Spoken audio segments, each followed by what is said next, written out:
Esto es una producción de Mindalia Televisión y Mindalia Radio, audiovisuales sin ánimo de lucro de Mindalia.com, para aportar conocimiento y crear conciencia. Mindalia.com, la primera red social de ayuda altruista a través del pensamiento.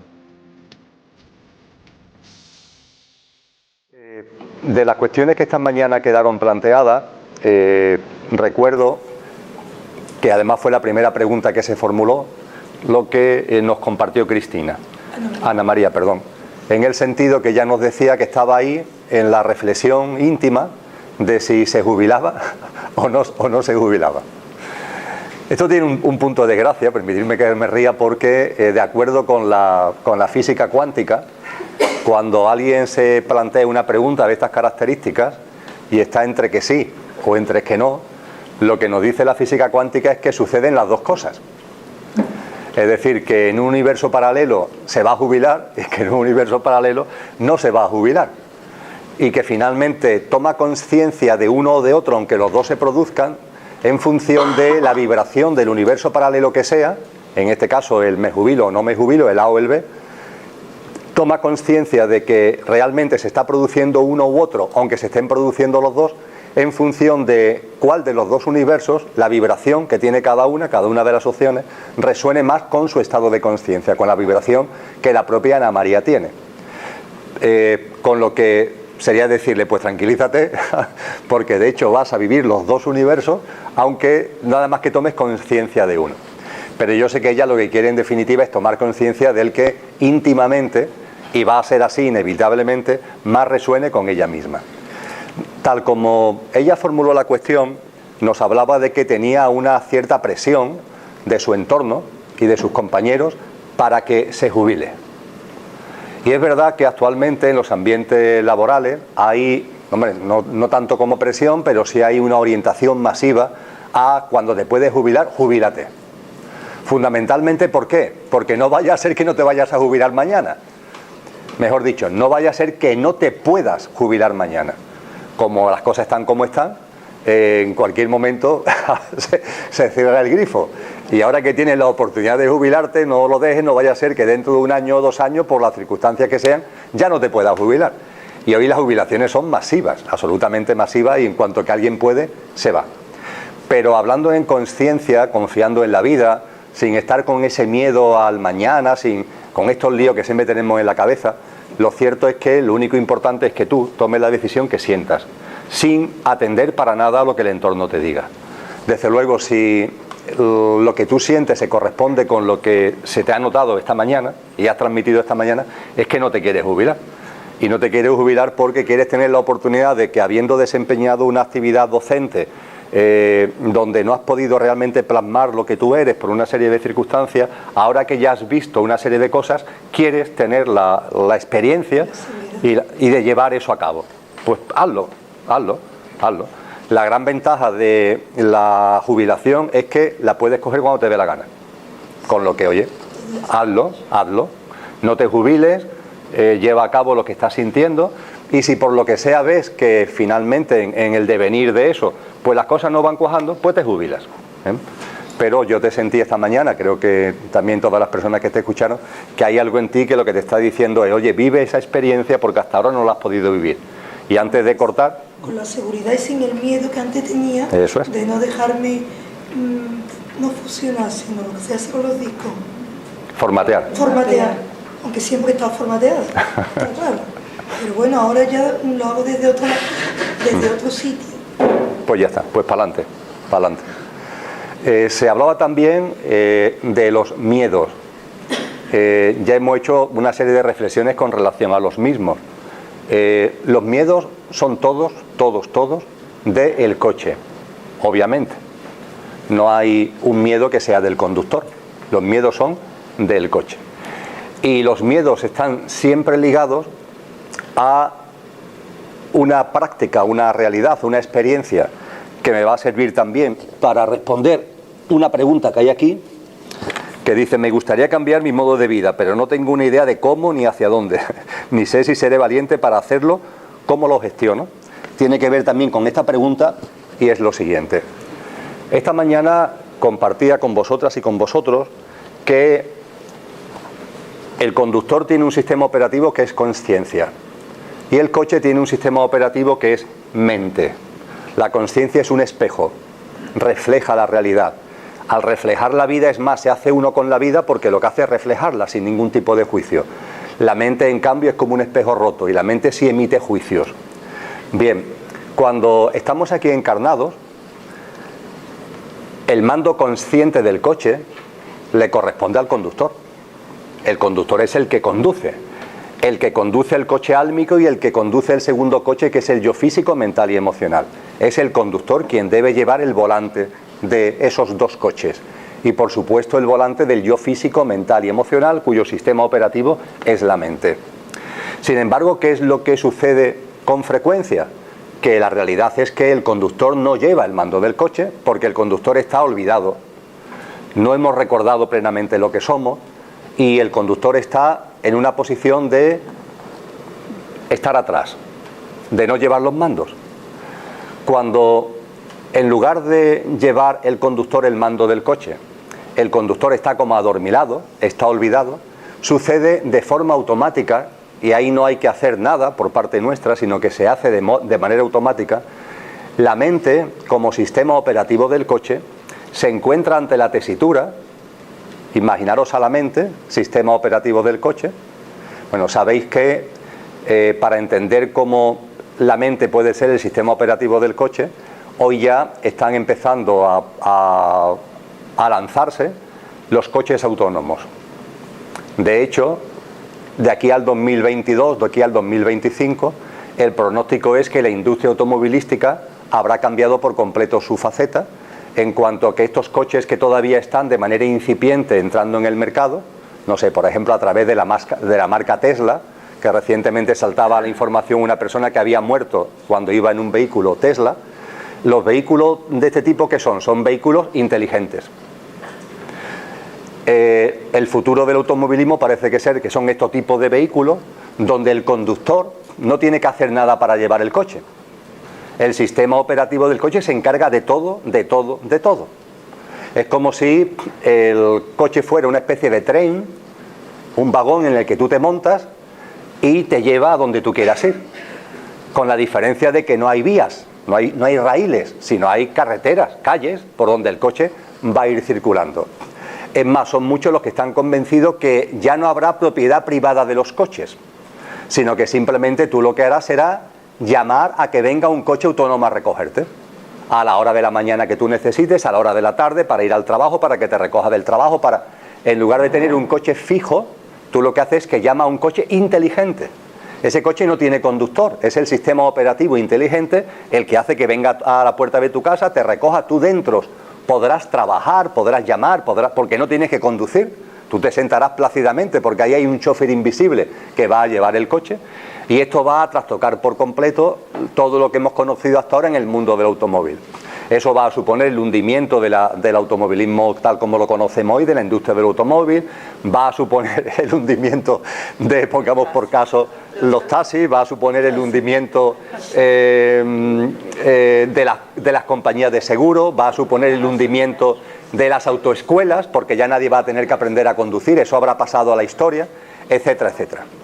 Esto que parece ciencia ficción, pero ya es que los hay, aunque sean todavía experiencias incipientes, pero que todo indica que se van a ir plasmando a lo largo de los próximos años, son coches donde el propio coche ha sustituido al conductor.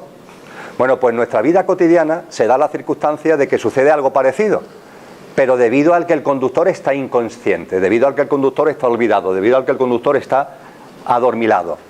Y entonces la mente, que es el sistema operativo del coche, activa automáticamente un piloto automático. Automáticamente. Ante la falta de ese conductor que lleve el volante, la mente activa un piloto automático. Y ese piloto automático sustituye al conductor en la medida de lo posible. Ese piloto automático vale para sustituir al conductor. Evidentemente no tiene las capacidades que tiene el conductor.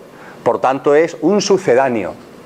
La realidad es que no es una sustitución en sentido estricto, porque no tiene sus facultades. Es un sucedáneo.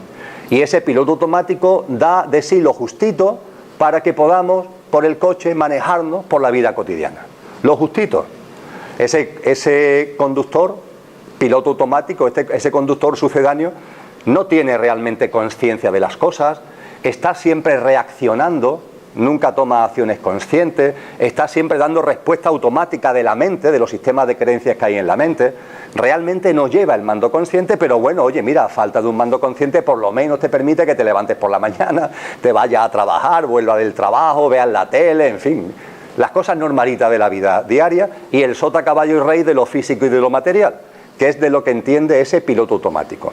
Bien, ese piloto automático es lo que solemos denominar ego. Ya está, eso es el ego. El ego es un piloto automático que activa la mente ante la ausencia de un mando consciente.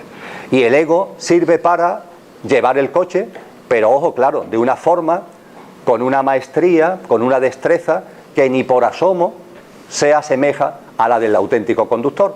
Pero, oye, sirve por lo menos para que tus días pases por ellos sobreviviendo, que es para lo que sirve el ego. Bien, los miedos pertenecen a este ámbito, es decir, pertenecen al ámbito, a la esfera, a las circunstancias de que el conductor que somos no está llevando el mando de tu vida, y está llevando el mando de tu vida ese piloto automático que la mente ha activado en sustitución del mando consciente. ¿Y por qué los miedos siempre proceden de ahí? Muy sencillo.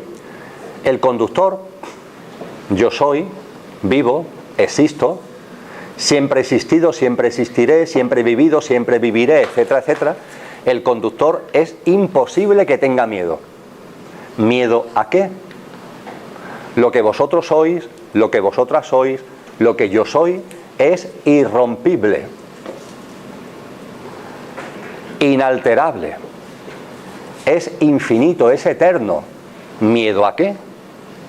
Hoy estoy aquí en el aquí ahora, el aquí ahora se va desenvolviendo, van cambiando los escenarios en la dimensión superficial del momento presente, pero yo sigo, soy, vivo, existo. ¿Qué miedo puede? Nada puede contigo. Ese hecho de que vives, de que existes, de que eres, nadie lo puede cambiar, nada lo puede alterar. Nada, nada, nada, nada. Los cambios, las mutaciones vienen en el escenario, pero en ti no. A partir de ahí, la vida es un juego maravilloso. No te identificas en sentido estricto con nada porque todo lo que estás viviendo es pasajero, pero lo vives. Lo vives plenamente, lo vives con gozo, sin rechazo. No hay miedo a nada. Es imposible tener miedo. ¿Miedo a qué? En tu infinitud, en tu divinidad, en tu eternidad, ¿miedo a qué? Nos vamos ahora al otro escenario. El conductor dormido, el conductor olvidado, el coche sin un mando consciente y la mente como sistema operativo del coche activa el ego. El ego, como la mente, ineludiblemente tiene miedo. ¿Por qué tiene miedo ineludiblemente? Porque tienen sus días contados. La cuenta no la sabemos. No sabemos si a nuestro coche le quedan 10 segundos o 30 años, 5 o 20, no tenemos ni idea. Ahora, sin ser un adivino, todos sabemos que nuestros coches, los que estamos aquí, dentro de 100 años, ninguno va a estar operando, ninguno va a estar operativo, ninguno va a estar funcionando. Dentro de 100 años, todos los coches que están aquí ahora, todos, van a estar o enterrados en el cementerio o habrán sido quemados en el crematorio. Y sin embargo, lo que realmente somos seguirá vivo. Vivo, existo, soy. Ya veremos en el aquí ahora en qué plano, en qué escenario, de qué manera. Pero el coche tiene sus días contados. La mente, el yo físico, mental y emocional, y el ego que activa la mente cual piloto automático, tiene sus días contados. Y de ahí precisamente deviene el miedo. Es frágil. El coche, la mente, como sistema operativo, el ego, es frágil, es vulnerable. Y esa vulnerabilidad, esa fragilidad, hace que viva con miedo, afronta la vida con miedo. El miedo, que es absolutamente desconocido para el conductor, sí forma parte de la vida, de la forma de vivir que tiene el coche, de la forma de afrontar la vida que tiene el coche. Todos los miedos vienen de ahí, de esa vulnerabilidad, de esa fragilidad. Hay un miedo primario que no se explicita siquiera por los seres humanos, que es el miedo a la muerte. La muerte, por supuesto, no es del conductor, es del coche. Y el miedo es tal que la gente se niega a hablar de ese miedo. No se quiere hablar de la muerte.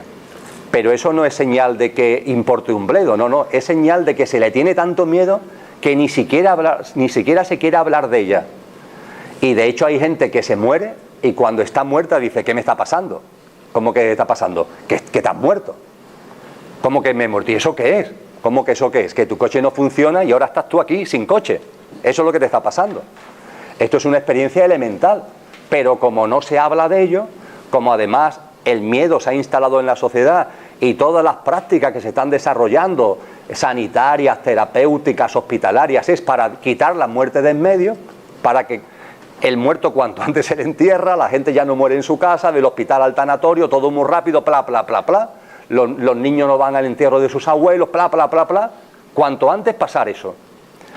Pero sin embargo, la muerte forma parte de la vida y cuando se tiene conciencia de ello y se va integrando, va desapareciendo el miedo a la muerte. Pero cuando eso no sucede, se tiene miedo a la muerte. Y lo que la gente no se da cuenta es que el miedo a la muerte, se explicite o no se explicite, origina miedo a la vida. Porque claro, si tú tienes miedo a la muerte, te vas paseando por la vida con miedo. Como si la vida en cualquier momento te puede dar un cachiporrazo. A ti, a tus seres queridos. Y ese miedo a la muerte que se traslada al miedo a la vida, igualmente se va relacionando y va alimentando otros muchos miedos, que tienen que ver siempre con complejos de inferioridad del ego, complejos de inferioridad que se ponen de manifiesto tanto en el ego a la defensiva, pero también en el ego bravo. Tanto el uno como el otro, lo que hay debajo es complejo de inferioridad. Y cuando ese miedo se va instalando en la vida, cuando ese ego es el que lleva el mando del coche en lugar del conductor como mando consciente, lo único que ocurre es que, como el conductor está inconsciente, no se tiene el valor de hacerle caso al corazón. En lugar de película Braveheart, el padre de William Wallace, a William Wallace en la pesadilla de William Wallace pequeño, en lugar de ten el valor de hacerle caso a tu corazón es libre, ten el valor de hacerle caso, el ego ni hablar, tiene miedo y no quiere escuchar el corazón.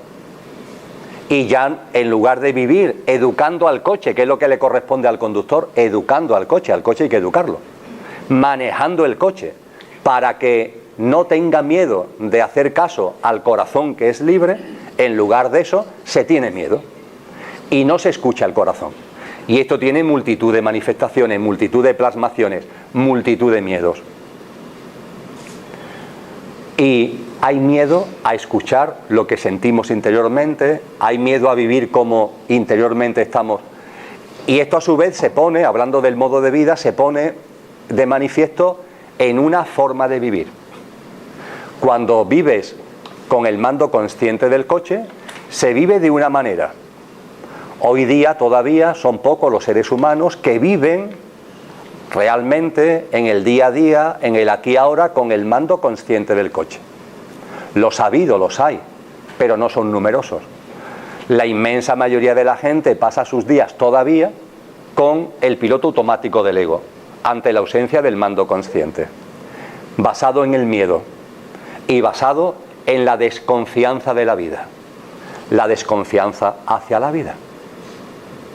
Se tiene miedo y se desconfía de la vida. La vida es una especie de francotiradora que en cualquier momento te va a dar el tiro, que en cualquier momento te va a dar el susto. Forma de vivir que conlleva estar bajo el mando del ego.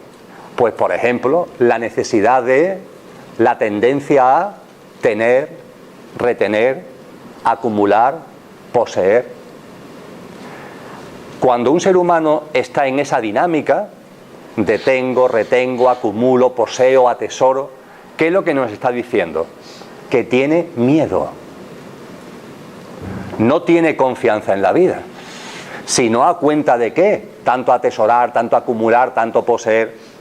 Esta gente que son famosas, entre comillas, que aparecen en los medios de comunicación, que tienen fortunas, que no sé qué, no sé cuánto, Lo que hay detrás es miedo, mucho miedo. Porque una persona que sea libre, para nada va a entrar en la dinámica de tener, retener, acumular, poseer y atesorar. Punto.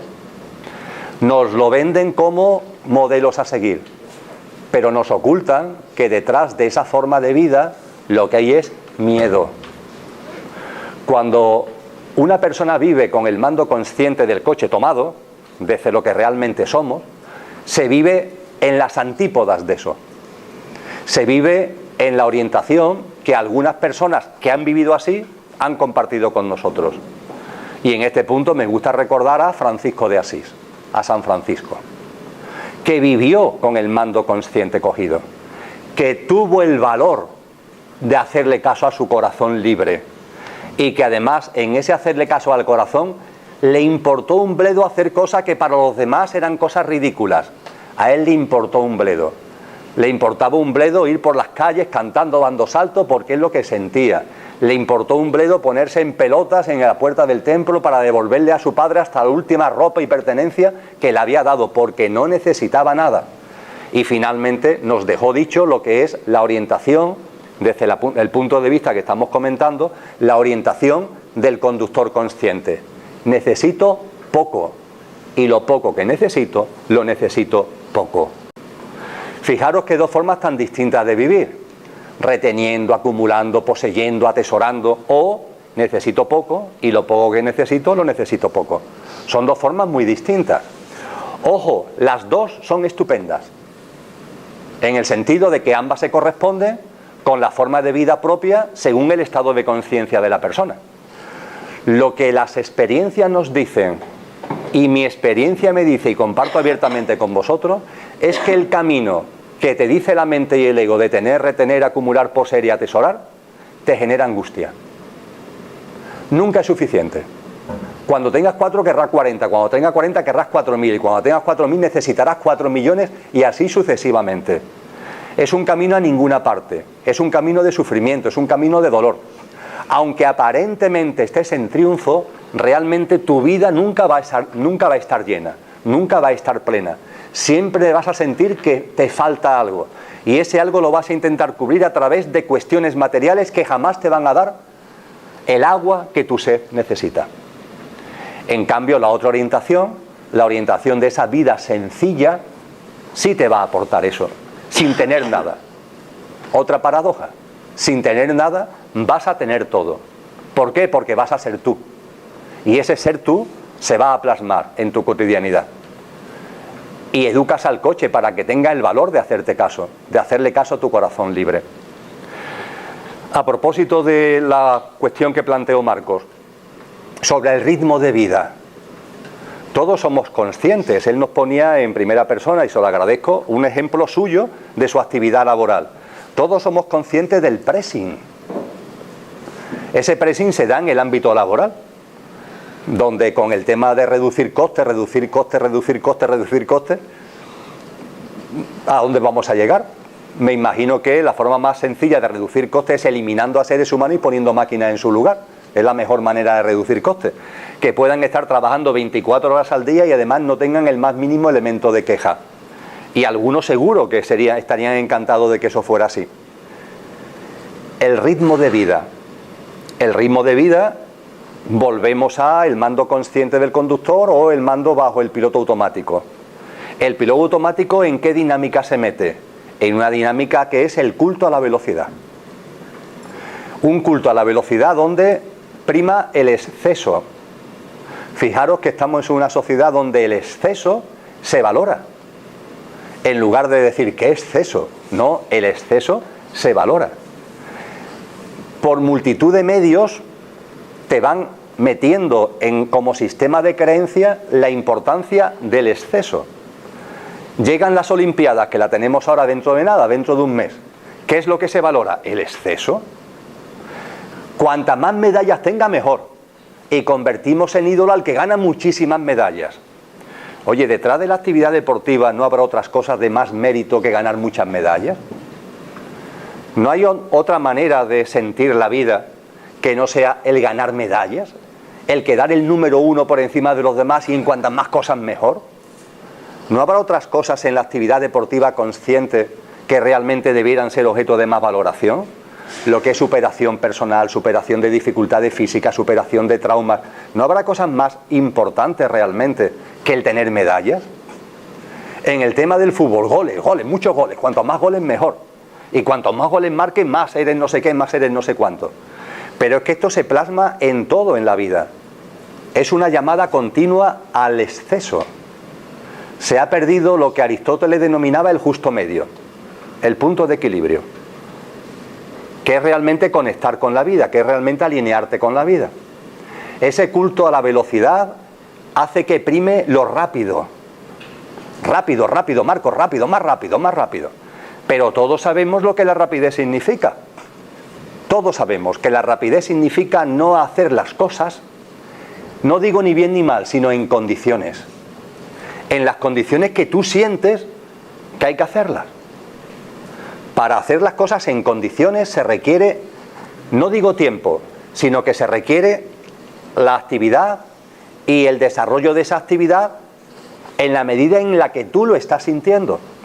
No en la medida que te está diciendo alguien con un calendario, con un reloj, presionándote para que sea ya. Esto ha llegado a todo. No solamente le pasa a Marco, le pasa a los médicos de la Seguridad Social. 5 minutos por paciente, pero ¿cómo 5 minutos por paciente? No, como duren más te bajamos la productividad y entonces eso repercute en tu sueldo. 5 minutos por paciente. Habrá paciente que pueda atender en 2 y habrá paciente que necesite media hora. Y yo voy a estar con el reloj que me castigan en mi sueldo en caso de que me pase de la media de los... ¿Estamos locos? ¿Esto qué es? El caso es que estamos tan metidos en esta bola que esto no ocasiona el que digamos todo, pero ya está, ¿no? ¡Qué locura! Curiosamente nos quejamos de los efectos de esta locura. La gente se queja de los efectos, depresiones, estrés y 1000 cosas más. Y la gente se queja de los efectos, pero nadie clama para poner de manifiesto la raíz. Y la raíz es que esto se ha desbarajustado. Es un tren que ha descarrilado. Y para allá va, descarrilado por completo. El que puede se baja y el que no puede sigue dando tumbos en el tren descarrilado. Pero es una auténtica locura. La realidad, la vida real no está en el exceso, sino en el equilibrio. Y no está en la rapidez, sino en la lentitud. Entendiendo por lentitud no la vagancia, no la indolencia, sino tomarte para las cosas el tiempo que las cosas requieren. Y ese tiempo no lo marca un reloj, lo marcas tú, desde ti. No lo puede marcar nadie. Claro, cuando hablamos de la sociedad, el sistema económico, todo esto parece imposible. Pero ¿es realmente imposible? ¿O somos nosotros, como hemos asumido que esto es así, lo que lo estamos haciendo imposible? En cualquier caso, vuelvo a lo que comentábamos esta mañana con relación al trabajo desligado de los dones y talentos. No, la cuestión no es tanto si sigo o no sigo trabajando, sino que tomes conciencia.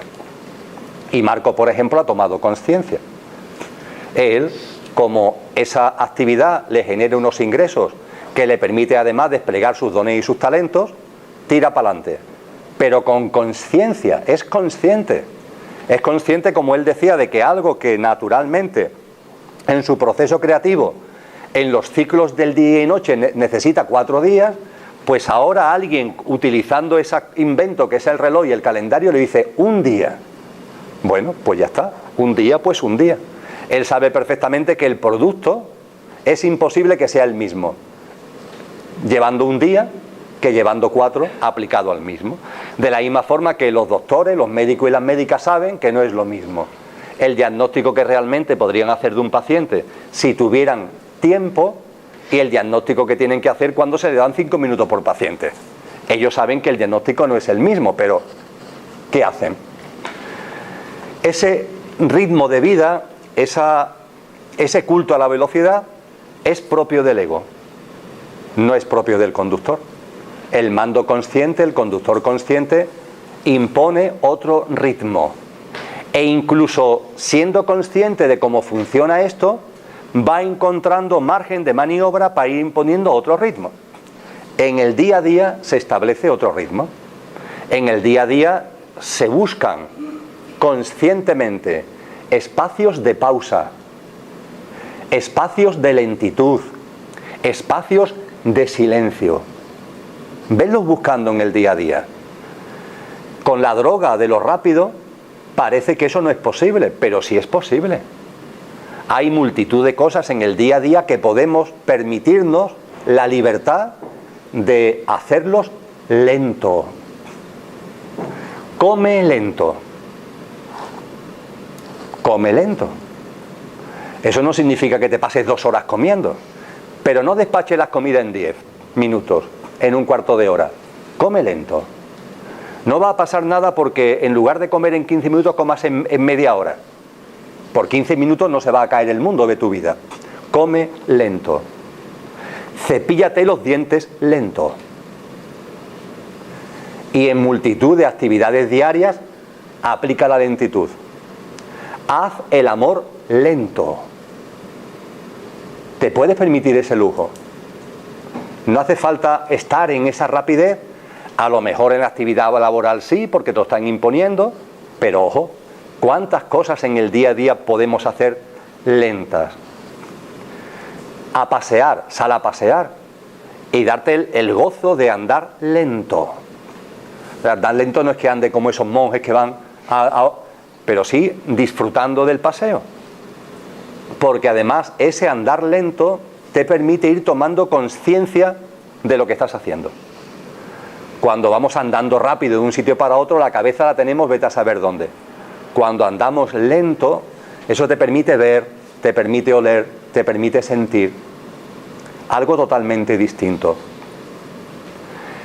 La influencia del ego nos lleva a retener, acumular, poseer, etc. Y nos lleva a una vida, a un ritmo de vida rápido, con culto a la velocidad, con el exceso primando. El conductor consciente, en la vida práctica, estos son temas prácticos, no son temas teóricos, lleva a vivir con confianza en la vida, sin miedo, y a partir de ahí, necesitando poco, lo poco que se necesita sabemos que lo necesitamos poco, y vamos estableciendo en nuestro día a día un ritmo distinto, más lento, más tranquilo, que nos permite realmente estar más alineados con nosotros mismos. El ego con sus miedos, ¿qué es lo que te dice? Ahorra, ahorra, ahorra. ¿Qué es lo que te dice el mando consciente, el conductor? Comparte, comparte, comparte. Y ahí está la gente, creyendo que ahorrando eso le va a llevar a alguna parte, cuando realmente la ley de la existencia es el compartir. La gente cree que tiene acumulando, ahorrando, y cuando se tiene es cuando se da, cuando se comparte. Y cuando se comparte sin expectativas ni búsqueda de contrapartidas. Entonces la vida, que es un milagro pleno, te da mucho más de lo que tú das. Así funciona la vida. Si tú das, y das simplemente porque generosamente das, no porque estés buscando que de esa forma la vida me va a dar más, porque entonces se chafa el invento. No, no. Cuando das, sin contrapartidas, sin buscar, sin tener expectativas, la vida te da más de lo que tú hayas podido dar. Y eso que te da la vida no lo retengas, vuélvelo a dar, y la vida te vuelve a dar más, y entras en un flujo que es de abundancia. Tener, eso sí, la mente suficientemente abierta. Si dais 50 euros, la vida os aseguro que vas a daros más, pero no lo pidáis en billetes de euros. O lo va a dar, pero de otra forma. Os va a dar desde luego mucho más, pero de otra forma.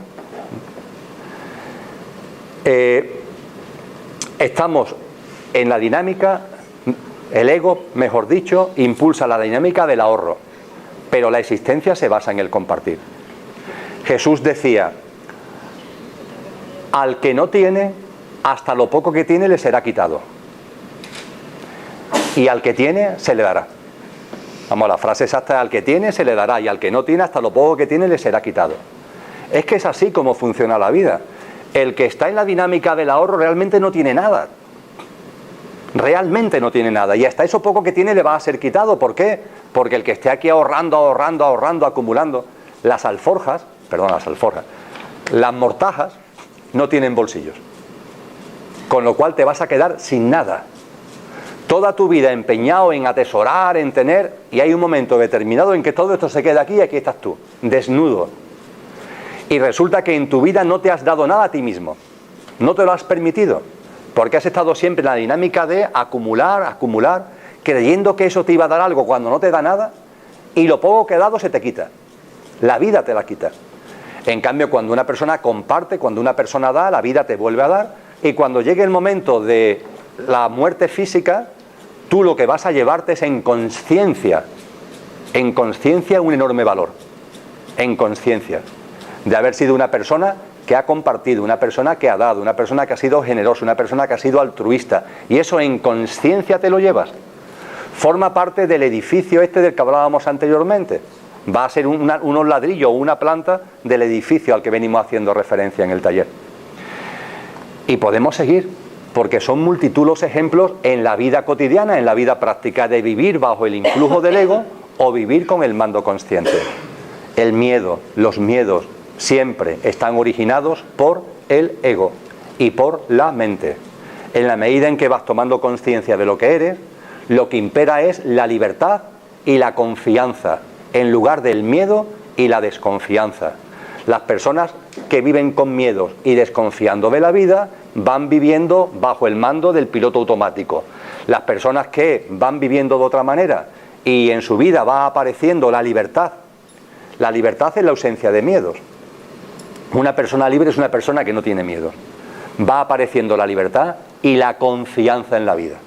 Y la confianza en la vida te lleva a la aceptación, pero no por resignación, no por impotencia, sino es que confías en la vida.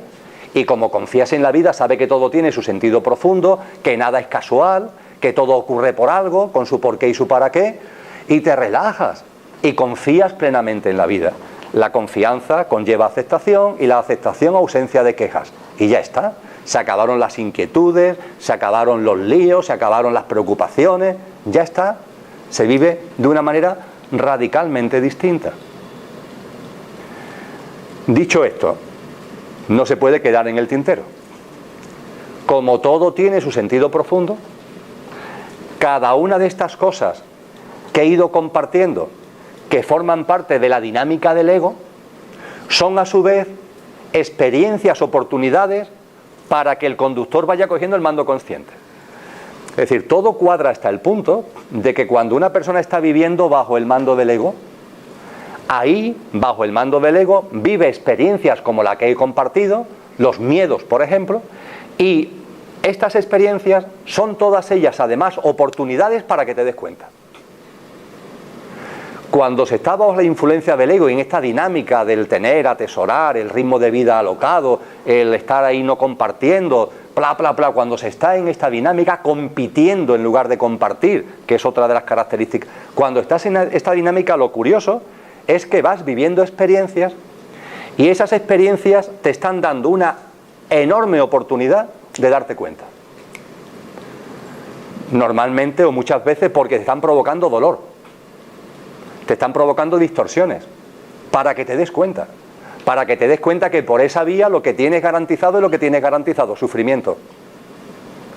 ¿Qué es lo que te aporta el miedo? Sufrimiento. Ahora bien, el miedo, cuando está en tu vida, es una espoleta para que tomes conciencia. Y hemos hablado de los miedos en ese sentido. No lo rechaces, obsérvalo. No lo rechaces, obsérvalo. El miedo lo está originando el ego. Pues bien, tú no lo rechaces, obsérvalo. No pelees contra él.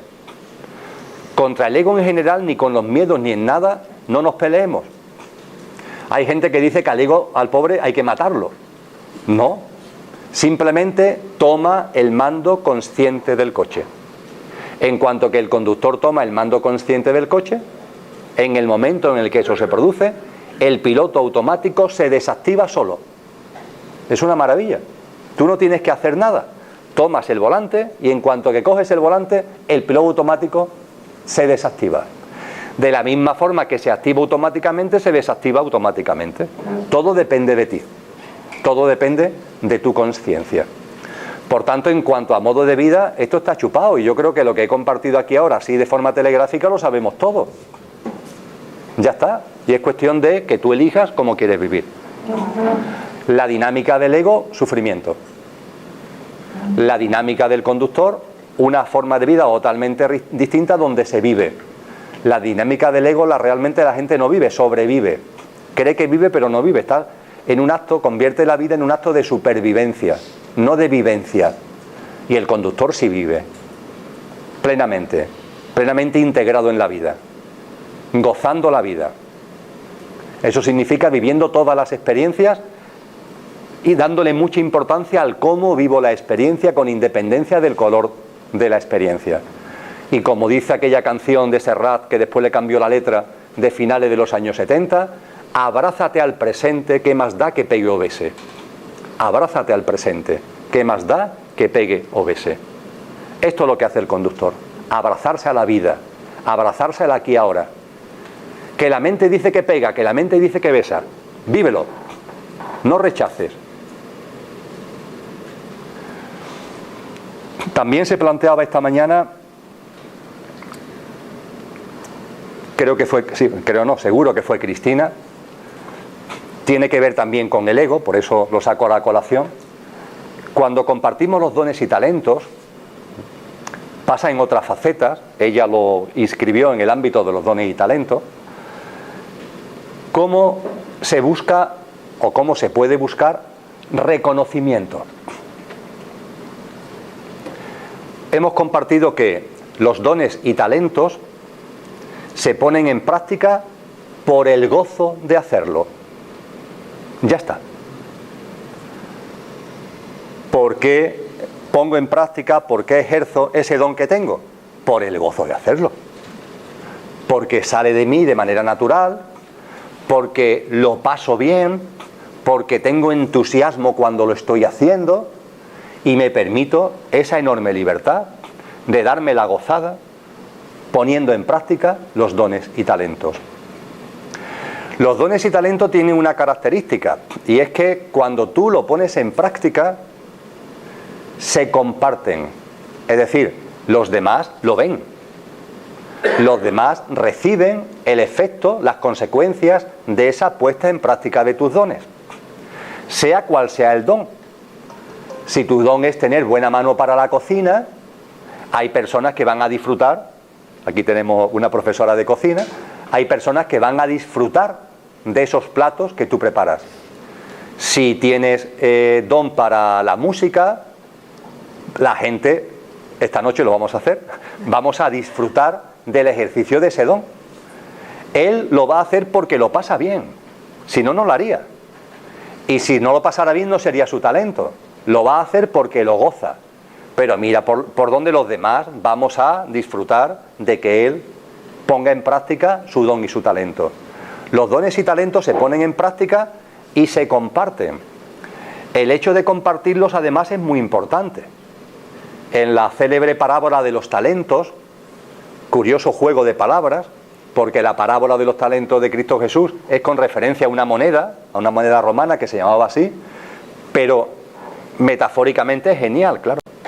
Porque qué bronca se lleva, de las pocas broncas que aparecen en los evangelios, qué bronca se lleva el que coge la moneda y la guarda, el que coge el talento y lo mete bajo tierra, porque los talentos están para que los pongas en práctica, y al ponerlos en práctica se comparten.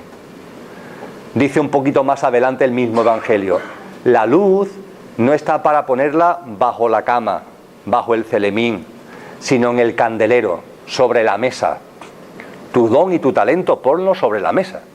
De ahí la importancia de descubrir cuáles son nuestros dones y talentos y ponerlos en práctica, porque te dan a ti la gozada, pero es que además tienen impactos en los demás. Ahora bien, esos impactos en los demás tú no tienes que buscarlos, lo da la vida. Como a la gozada de compartir el don y el talento, a esa gozada tú le incluyas el tener unos determinados efectos, estás contaminando el don y el talento.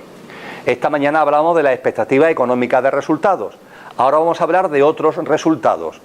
Por ejemplo, que la gente me admire o que la gente me reconozca. Eso es introducir al don, al talento, a su ejercicio, una especie de contaminación. Tú practica tu don y compártelo por el gozo de hacerlo. Punto, punto, punto. Cuando alguien al ejercer el don busca admiración, la admiración es lo que pretende el ego bravo. Que la gente me admire. Yo estoy aquí hablando para que me admiréis mucho. Qué chorrada, ¿verdad? Yo estoy aquí hablando y puedo seguir hablando y hablando hasta el fin de semana que viene o hasta el mes que viene, porque lo paso bien. Porque lo paso bien. No pretendo convencer a nadie, no pretendo seducir a nadie, no pretendo lograr la admiración de nadie. Eso lo persigue el ego bravo. Y el ego a la defensiva se conforma y pretende el reconocimiento. Salimos de aquí y pregunto, aquí, ¿qué dice la gente? ¿Le ha gustado o no le ha gustado? Busca ese reconocimiento. En su inseguridad, el ego a la defensiva busca ese reconocimiento. Pero al conductor, la admiración o el reconocimiento le importan un bledo. Yo creo que tengo este don de la introspección-comunicación y lo practico. Como yo creo que lo tengo, eso es lo importante, no lo que vosotros penséis y opinéis, sino lo que yo considero. Y a partir de ahí lo pongo en práctica. Y no hay ningún tipo de expectativa de resultado, ni admiración, ni reconocimiento, ni, y toco un tema ahora especialmente delicado, sobre todo en ambientes conscienciales espirituales, ni con la intención de ayudar a nadie. Ya está bien de querer ayudar a la gente. Diría, Emilio, eso suena muy egoico. No, de verdad, la necesidad, el interés, la querencia, el deseo de ayudar a alguien, eso es ego. Y muestra una enorme desconfianza en la vida. Mirad, cada uno tiene el estado de conciencia que tiene en cada momento de su vida. Y ese estado de conciencia va evolucionando por la vía de las experiencias. No de lo que tú le digas, no de lo que tú hagas, sino de sus experiencias. Es así como la gente evoluciona, como evoluciona el estado de conciencia de la gente. Por tanto, cuando comparto lo que estoy compartiendo, a mí la gente me dice, pues tú, Emilio, me has ayudado. Digo, no, por favor, no eches en mí esta carga. Yo no pretendo ayudar a nadie. Yo lo que hago es simplemente darme la gozada de compartir mis experiencias, de compartir de corazón lo que percibo y siento, y creo que tengo un don para llevarlo a cabo. Pero no te quiero salvar, no te quiero ayudar. Como mucho, cuando se lleva a cabo un don, cuando se pone en práctica, la forma de ponerlo en práctica es un hacer no haciendo. Un hacer no haciendo. En el sentido de que el hacer tradicional es el hacer que va ligado al esfuerzo. Y el don, cuando se practica, no tiene esfuerzo. Se hace de forma espontánea, natural y con entusiasmo. De ahí que el hacer que va unido al don, me guste denominarlo hacer no haciendo, porque está descargado del esfuerzo, del sacrificio, de la carga. Hacer no haciendo. Haces, pero es distinto al hacer ligado al esfuerzo. De ahí que me gusta llamarlo hacer no haciendo. Bueno, pues al compartir tus dones, lo que haces es ayudar no ayudando. Ayudar no ayudando. Tú practica el don, tú compártelo y a partir de ahí confía en la vida. La gente me dice, tú, Emilio, me ayuda. Digo, yo no ayudo. Primero, cuando alguien viene a un foro donde comparto, yo no traigo a nadie obligado. Creo. Si la gente viene libremente porque le da la gana. Con lo cual, yo no tengo ningún mérito en que en la charla te encuentres tú. En la charla, en el taller, en el encuentro, en la actividad. Permitirme que lo que estoy comentando lo personifique con relación a mi don, pero es válido para cualquier don. Me resulta más cómodo personificarlo en mí mismo, pero es válido para cualquier don. Si tú vienes a la charla, al taller, al encuentro, eso es mérito tuyo. Tú eres el que ha dado el paso. Cuando estamos en el encuentro, Si algo de lo que yo comparto experiencialmente resuena en ti, ¿qué es lo que significa? Que tú tienes el terreno abonado, tú. No soy yo el que está haciendo ahí la labor de labranza, no, tú ya tienes el terreno abonado. Como mucho se produce una resonancia. Yo estoy diciendo algo y ese algo vibra en ti, pero si vibra en ti es por ti, no por mí, es por ti. Por la vía de las experiencias tú ya tienes el terreno abonado. De hecho, de las cosas que comparto me imagino que habrá cosas que resuenan y cosas que no resuenan. Cada uno en su proceso conciencial y evolutivo tendrá cosas de lo que estemos compartiendo a estas horas que le resonarán, otras que no le resonarán. ¿Y eso tiene que ver conmigo? No, tiene que ver con cada uno. Obviamente tiene que ver con cada uno. Con lo que, ¿dónde está aquí el elemento ayuda? Eso sí, yo sé que la vida es un milagro. Lo sé. Y yo sé que lo que estoy compartiendo, no por mí, sino por la vida, se producen milagros. Cuando compartimos el don es como si tiráramos semillas. Tú no tienes ninguna obsesión en lo que pase con esas semillas. Tú te estás dando el gozo de tirar esas semillas. Y ya lo que le suceda a las semillas, ya se encarga la vida. Ya se encargará la vida. Tú despreocúpate. Tú no te tenses. Recordaré siempre una buena amiga que puso en marcha un blog. Y al cabo le encantaba. Casi todos los días escribía cosas para el blog. Lo pasaba bien. Por lo menos es lo que me decía. Pero bueno, fueron pasando los meses y el blog no tenía visitas. Bueno, sí, tenía visitas. 30, 40 visitas. Al cabo del año no habían llegado a 1000. Y él me decía, Emilio, estoy decepcionada. Estoy fatal. Porque es que no hay visitas en el blog. Hay todos los días publicando entradas y nadie visita el blog. Y yo de verdad, con enorme amor y compasión, la miré y digo, ¿tú qué estás buscando con el blog? ¿Pasarlo bien? ¿O tener visitas?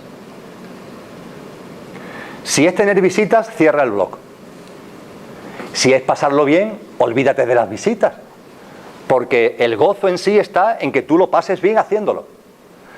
Si lo que tú estás escribiendo ahí, si lo que tú estás compartiendo está saliendo de ti, estás disfrutando cuando lo estás plasmando, ese es el resultado, ya está. Olvídate de lo demás. Ya, hombre, pero después de un año ni 1000 visitas, olvídate de lo demás. Lo único importante es que has estado disfrutando en el aquí y ahora cada vez que lo has venido haciendo. Que no lo disfrutas, no lo hagas.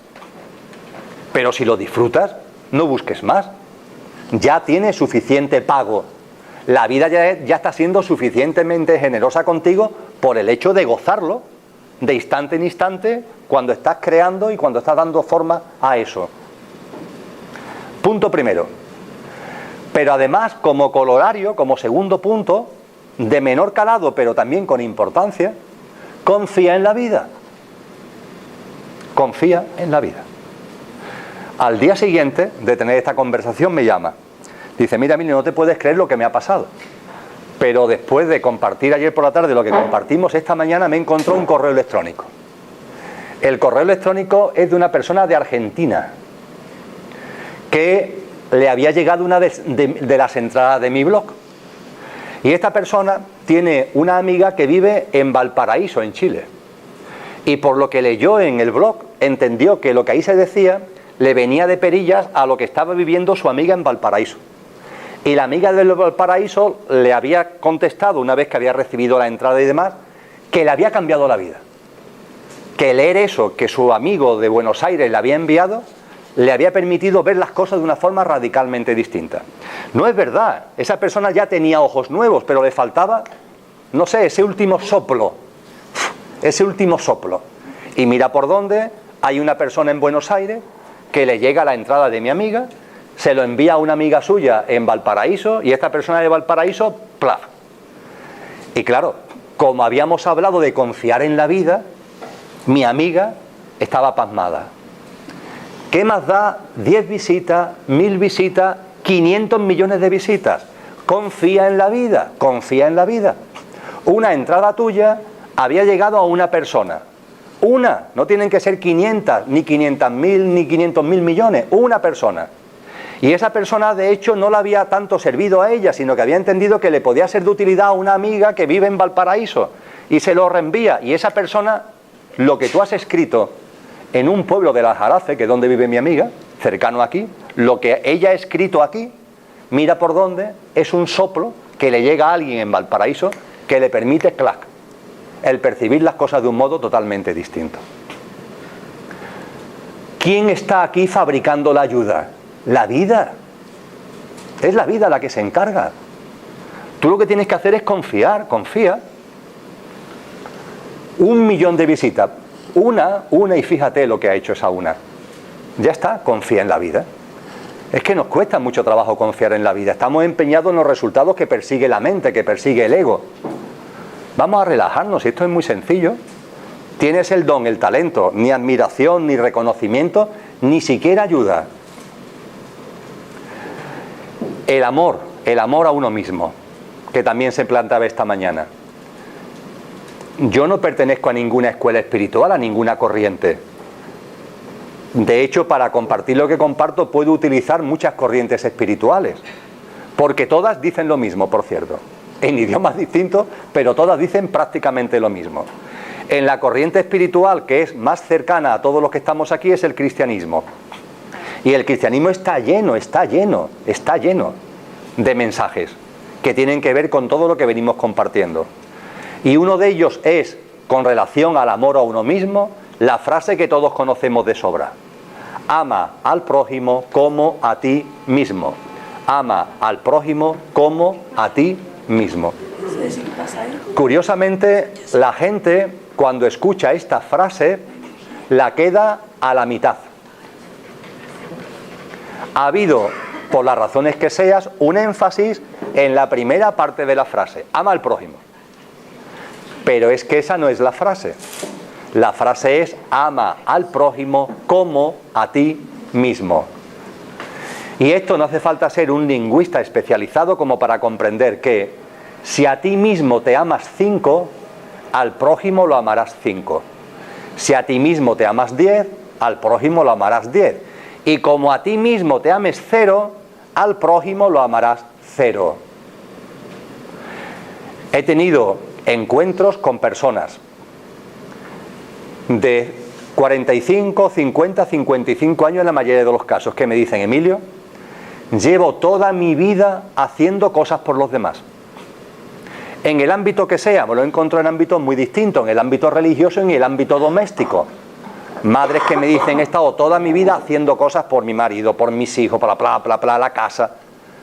Y otros que me dicen: he sido misionero o misionera y he estado y ahora, con la edad que tengo, estoy vacío, estoy vacía.